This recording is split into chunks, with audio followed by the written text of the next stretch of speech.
ইদানিং সন্ধ্যার পর কিছু খাইতে মন চাইলে চললে সংসদ ভবনের সামনে। এই যে স্ট্রিট ফুডগুলো অনেক ভালো ভালো আছে। মায় তার ৩ গেদা নিয়ে এক রিক্সায় চলে আইছে।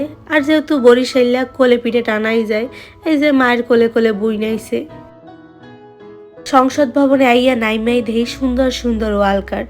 মায়ের কইলাম যে মা দেখমো ওয়াল কার্ড। মায় কয় দেখ ঘরে টানাবি আনে। এই যে আমি এই জায়গা চয়েস করা শুরু করে দিলাম। আমার তো ৩-৪ হান ভালো লাগলো, কিনা নিলাম। এরপর তো চোখে পড়লো এই বড় বড় মরিচ দিয়া ঘটি গরম। আর ঘটি গরম খাইতে কার না ভালো লাগে। ভাইয়ারে কইলাম দাদো একটু বেশি জাল দিয়া বানাইও, জাল আমরা আবার খাইতে খুব পছন্দ করি বরিশালবাসী। অন্যদিকে এই যে আমার সুন্দরী মা, মায়েরা দেখলে কেউ কইবে না যে মায়ের ৩ গেদা আছে। একটা জিনিস মোড়েও বুঝি না যে এই বরিশালের মানুষের কথা যেহানে কয় হেহানেই শুধু আসে। আসার কি হইলো ভাই, প্রত্যেকটা এলাকার নিজস্ব একটা ভাষা আছে। আর মগো এই ভাষায় কথা কইতে যে শান্তি, অন্য ভাষায় কিন্তু কথা কইতে এইরকম শান্তি নাই। একদম মনের ভাব প্রকাশ করে কথা কওয়া যায়। মা বাইরে গেলে এই টুকটাক জিনিস মার হয়ে পড়ে। মায় কইলো আয় তোকে কাঁকড়াবান ছোটবেলার নান কিনে দি। আয় হায় এখানে দেখি একাক্ষ কাঁকড়াবানটি এখন ১৫০ টাকা। মাইয়াকে খুবই প্রয়োজনীয় জিনিস, এই জিনিসটা বেশিরভাগই হারায়। এই যে কাঁকড়া কেনার পর চলে গেলাম ছোলা বুট খাইতে।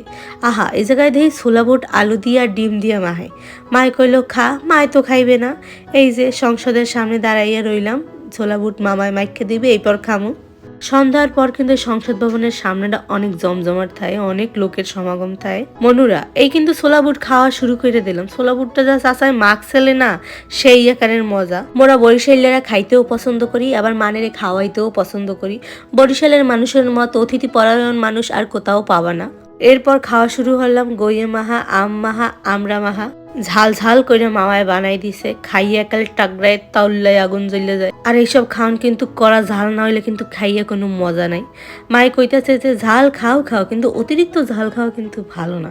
কিন্তু কেরা কার কথা শুনে ঝাল দিয়েই খাওয়া শুরু করে দিছি। এরপর মায় বোঝে যে ঝাল লাগছে, কোনো কথা কইতাছি না। এরপর মায়ে একটু আইসক্রিম কিনে দিল। প্রতিটা মাই তার বাচ্চাটা ভালো করে চেনে। মায়ের ভয়ে চুপ ছিলাম, কিন্তু মা তো মাই। এমনিও ডিম সেদ্ধ খাইতে পছন্দ করি। আর এই যে মায় এভাবে গাদা করে ডিম সেদ্ধ খাইলেই মনে হয় পুষ্টি। কারণ পুষ্টির জিনিস তো কিছুই খাই না, খাই তো বাইরে আবিজাবি ছাতা মাতা। এইগুলো প্রত্যেক মায়ের ধারণা। এবার মায়ের কথা মতো জায়গায় ডিম সেদ্ধ খাইয়া নিলাম। এখন একটু রেস্ট নিমু, অন্য খাওয়ানগুলো খাওয়ার লেগে বইয়ে রয়েছি। এই যে তোমাকে এই ফাঁকে একটু স্ট্রিট ফুডের দোকানগুলো ঘুরে ঘুরে দেখাইতে আসি। এখানে আইলে নানান ধরনের ফুড কোর্টগুলো দেখা যায় সোহে, একদম মনের মতো খাওন সব। বরিশালিয়ারা কারা কারা আসো তোমরা আমার ভিডিও দেখো, কমেন্টে জানাইও। কারণ কোনো অচেনা জায়গায় গেলে যদি বরিশালিয়া মানুষ এই পরানটাও ঠান্ডা হয়ে যায়। কয় না যে দেশি কাক দেখলেও শান্তি। আর অন্যদিকে মায়ের লগে ঘুরতে বেরিয়ে কাল ছোটবেলার কথা মনে পড়ে। মায়ের হাত ধরে কেতে কেতে আটতাম। এই যে খাবার অর্ডার দিছিলাম চিজ বার্গার, আর সাথে দিছিলাম চিকেন চাপ আর লুচি। শেষে এক কাপ চা খাইয়ে আজগো দিনটা এই পর্যন্তই সমাপ্ত করলাম। বেশি খাওয়া হয়ে গেছে, বুঝছি ব্যাপারটা। সবাই ভালো থাকবেন, টাটা।